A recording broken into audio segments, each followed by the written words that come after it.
Fala pessoal, tudo bem? Bom dia, boa tarde, boa noite a todos. Devido a vários pedidos que a gente recebeu dos nossos alunos, a gente vai estar gravando um vídeo sobre revisão judicial dos contratos com base na onerosidade excessiva de acordo com o que prevê o Código Civil, tá galera? Galera, qual que é a ideia?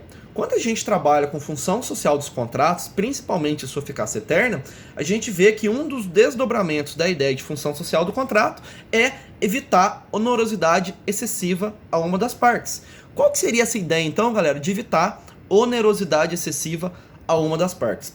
O contrato, galera, qual que é a ideia que a gente tem acerca do contrato? Seria a seguinte: o contrato somente seria exigível se as condições econômicas do tempo de sua execução fosse semelhante às condições econômicas do tempo de sua celebração. Por quê? Porque o equilíbrio contratual é inerente à contratação, como um pressuposto ético do ordenamento jurídico. Então, com base nessa ideia, mesmo que a gente tenha um contrato paritário, haverá a incidência dessa ideia que a gente tem de equilíbrio contratual, na ideia de manutenção da equivalência das prestações. E galera, o desequilíbrio contratual é sancionado pelo Código Civil. Quando a gente estuda fatos jurídicos lá na parte geral, a gente não tem a ideia de lesão, a gente não tem a possibilidade de se anular o negócio jurídico pela lesão. Só que quando a gente trabalha com o vício da lesão, repare, a lesão é um vício anterior à celebração do contrato. O que a gente vai estar trabalhando nesse nosso vídeo? A gente vai estar trabalhando com um fato posterior à sua celebração e que esse fato posterior vai incidir, vai trazer alguma consequência na relação contratual, tá galera? Mas não esquecer que o Código Civil, ele pune de alguma maneira tanto a lesão quanto a alteração posterior das circunstâncias contratuais, tá galera? Então quando a gente tem os contratos de execução diferida ou continuada, o que é o contrato de execução diferida? O seu cumprimento é dilatado no tempo. Exemplo, pagamento a prazo.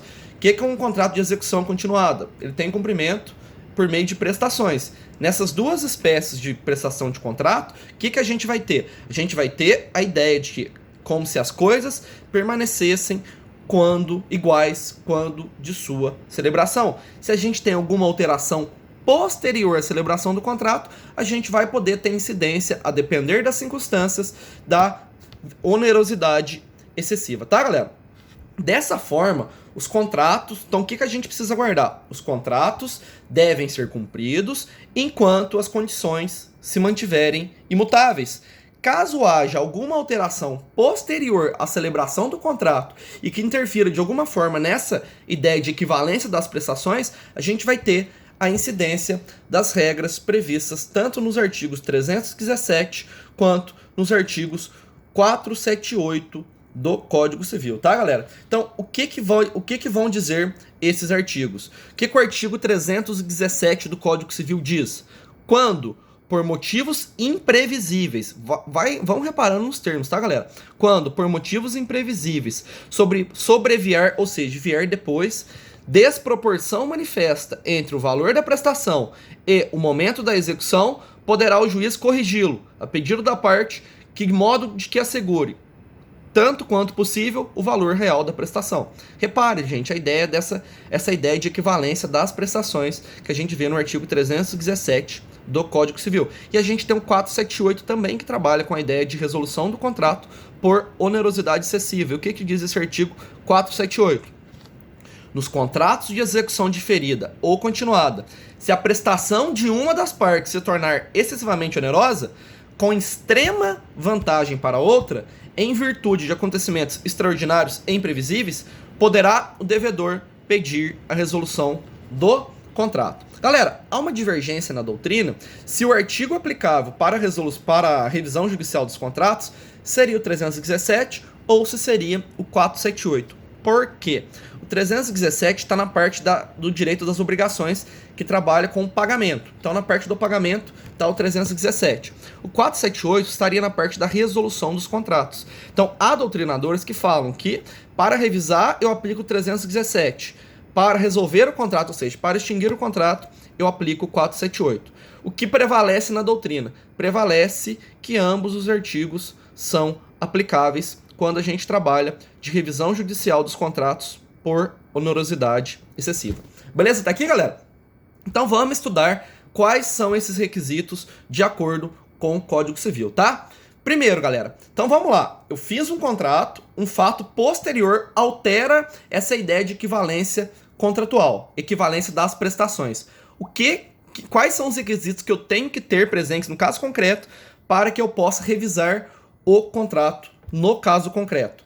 Primeiro requisito, o contrato tem que ser bilateral. Galera, bilateral não quer dizer que o contrato tem duas partes, porque todo contrato deve ter ao menos duas partes.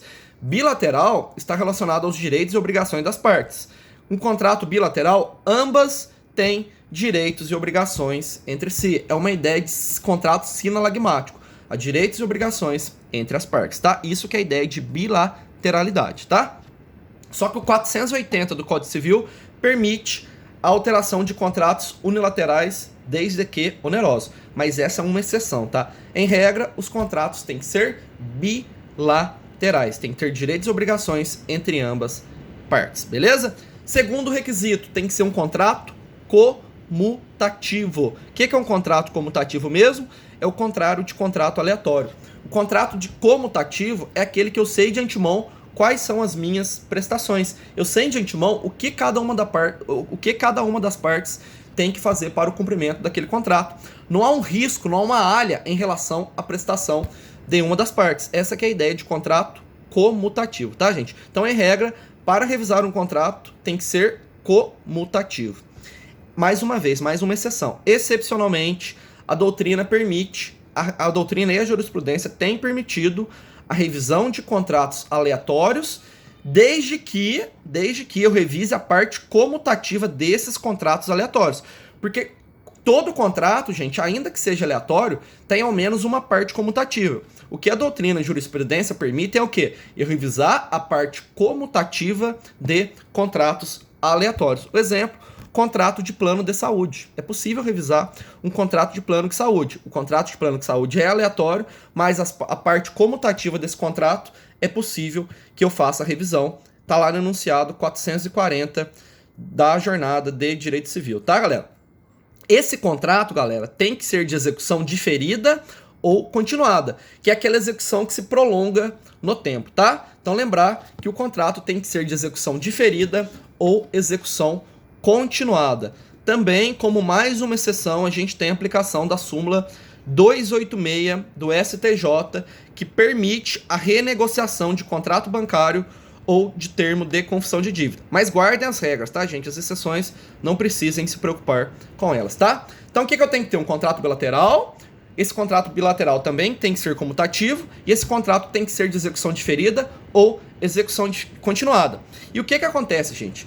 Em razão de fatos supervenientes, a prestação de uma das partes tem se tornado excessivamente onerosa. Então, esses fatos supervenientes vão tornar a prestação de uma das partes excessivamente onerosa. Então, você precisa provar o prejuízo mais o desequilíbrio contratual. Tá, galera? E em razão da prestação de uma das partes se tornar excessivamente onerosa, a outra parte vai ter uma extrema vantagem, tá? E os acontecimentos que causam essa prestação excessivamente onerosa e a extrema vantagem, esses acontecimentos têm que ser imprevisíveis e extraordinários. Como assim? Galera, o que é um acontecimento imprevisível e extraordinário?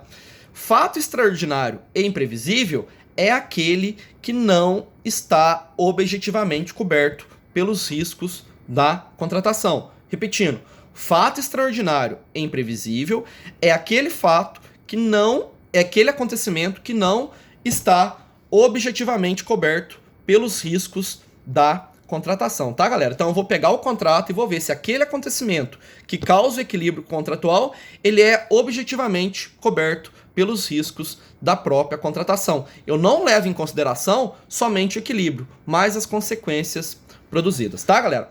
Vamos ler de novo os dois artigos? Então vamos lá. Quando, por motivos imprevisíveis, sobrevier manifesta desproporção entre o valor da prestação e o momento de sua execução, poderá o juiz corrigi-lo, a pedido da parte, de modo que assegure, quanto possível, o valor real da prestação. 478. Nos contratos de execução diferida ou continuada, se a prestação de uma das partes se tornar excessivamente onerosa, com extrema vantagem para a outra, em virtude de acontecimentos extraordinários e imprevisíveis, poderá o devedor pedir a resolução do contrato. Reparem, gente, que a soma desses dois artigos eu chego naqueles requisitos que a gente falou aqui, tá? Então, qual que é a ideia, pessoal? Vamos lá resumir tudo que a gente falou.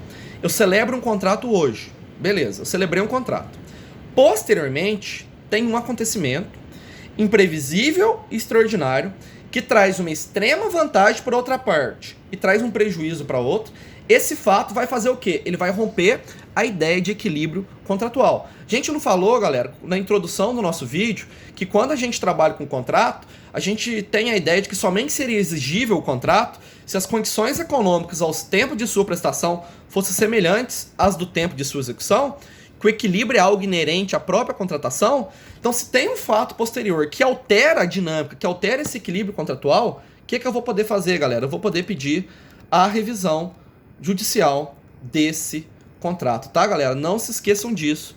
Não se esqueçam dessa ideia que a gente tem no âmbito do Código Civil. Vamos dar exemplo? Vamos. Eu celebrei um contrato de transporte. Aumentou o preço do óleo diesel.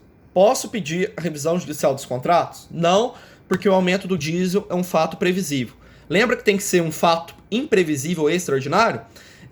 Aumento do dólar. Se a gente estiver trabalhando com o Código Civil, o aumento do dólar hoje já é um fato previsível e extraordinário, tá? É um fato previsível e ordinário, tá, galera? O aumento do dólar no âmbito do Código Civil não seria um fato superveniente. Olha o problemão. Fiquei desempregado. Vai ser um fato imprevisível e extraordinário? Não vai ser um fato previsível e extraordinário, galera. Então, olha pra você ver como que é difícil revisar um contrato com base no Código Civil, tá? Lembrando que o fato extraordinário e previsível é aquele que não está coberto objetivamente pelos riscos da contratação. Professor, mas dá um exemplo então, é impossível aplicar? Agora é possível, galera. Agora é possível porque a gente está no surto de coronavírus. Ninguém ia imaginar que ia vir um vírus da Covid-19 e que ia mandar fechar tudo, ia mandar romper, ia mandar paralisar tudo, ia mandar a gente fazer quarentena. O Covid é um exemplo, o vírus do coronavírus é um exemplo de um fato imprevisível e extraordinário que permite que a gente faça a revisão judicial dos contratos. Então, o Covid-19 é um exemplo, galera. Então, eu tenho um contrato com uma grande empresa, eu posso pedir revisão judicial desse contrato por causa dos acontecimentos do coronavírus. Olha que legal. Beleza, gente? Lembrar o seguinte, ó, quando a gente tem o Código Civil, a gente tem a teoria da imprevisão ou a teoria da onerosidade excessiva, galera. Eu tenho que provar um fato imprevisível e eu tenho que provar um fato extraordinário que cause extrema vantagem para uma das partes e prejuízo para a outra parte, tá, galera? Só que a gente tem uma notícia boa. Qual que é essa notícia boa? É que quando a gente trabalha com o direito do consumidor, são outros 500, galera. Porque o direito do consumidor não adotou a teoria da imprevisão. Quando a gente está trabalhando com relação de consumo, eu não preciso comprovar que o fato é imprevisível e que o fato é extraordinário. O que eu preciso provar, professor? Eu preciso provar que houve uma mudança das prestações pelo fato superveniente. Ó. Vamos ler aqui. Ó. Artigo 6º, inciso 5º do CDC. São direitos básicos do consumidor. Olha o que diz esse inciso, gente. Olha que legal esse inciso. Quais são os direitos básicos do consumidor? A modificação das cláusulas contratuais que estabeleçam prestações desproporcionais ou sua revisão em razão de fatos supervenientes que as tornem excessivamente onerosas. Galera, o Código de Defesa do Consumidor não adotou a teoria da imprevisão, tá? Qual teoria o Código de Defesa adotou? O Código de Defesa do Consumidor adotou, gente, a teoria da equidade contratual ou a teoria da base objetiva do negócio. Eu não preciso provar no âmbito do direito do consumidor que o fato é imprevisível e que o fato é extraordinário. O que eu preciso provar? Que houve um fato posterior e esse fato posterior torne a prestação de uma das partes excessivamente onerosa, gente. Então, a modificação das cláusulas contratuais que estabeleçam prestações desproporcionais ou sua revisão em face de quê? Em face de fatos supervenientes que as tornem excessivamente onerosas. Vamos dar um exemplo? Vamos. eu faço um contrato com base no dólar. Então a gente fez um contrato, a gente fez um contrato internacional e esse contrato tem base no dólar. O dólar aumentou. O Código de Defesa do Consumidor exige que o fato seja extraordinário e imprevisível? Não. O aumento do dólar é um fato superveniente. Se houve um fato superveniente, eu posso pedir tanto a revisão quanto a modificação das cláusulas contratuais, porque o Código de Defesa do Consumidor não adotou a teoria da imprevisão. Qual teoria que o Código de Defesa do Consumidor adotou? Adotou a teoria da base objetiva do negócio jurídico ou a teoria da equidade contratual. Vamos resumir, galera? No âmbito do Código Civil, eu tenho o quê? Eu tenho a teoria da imprevisão. Eu preciso comprovar um fato extraordinário e imprevisível. Esse fato extraordinário e imprevisível traz uma extrema vantagem para uma das partes e traz um prejuízo para outra parte. Direito civil. Quando estiver se tratando de relação de consumo, basta um fato superveniente que torne a prestação de uma das partes excessivamente onerosa. Beleza, meu povo? Não esquecer o seguinte: conceito de consumidor, a ideia de relação de consumo.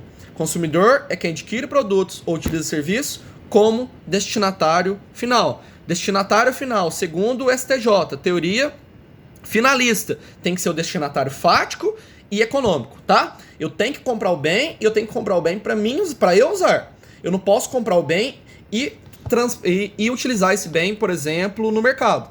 Eu não posso comprar uma TV e utilizar essa TV no meu comércio, por exemplo. Eu repassar essa ideia para terceiro. Não. Eu tenho que ser o destinatário fático, eu tenho que ser o destinatário econômico. Então, quando uma empresa compra um data show e esse data show é utilizado em suas palestras, ele está repassando o serviço para terceiro.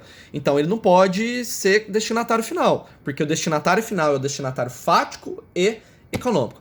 Beleza, galera? Então, essas são as regras gerais quando a gente trabalha com revisão judicial dos contratos no Código Civil. Não deixem de dar uma lida no material que a gente enviou, não deixem de fazer os exercícios que a gente passou e não deixem de mandar dúvidas pra gente. Obrigado pela atenção, galera. Gostou do vídeo? Dá um like aí, dá uma moralzinha pra gente, beleza? Um abraço a todos e até mais.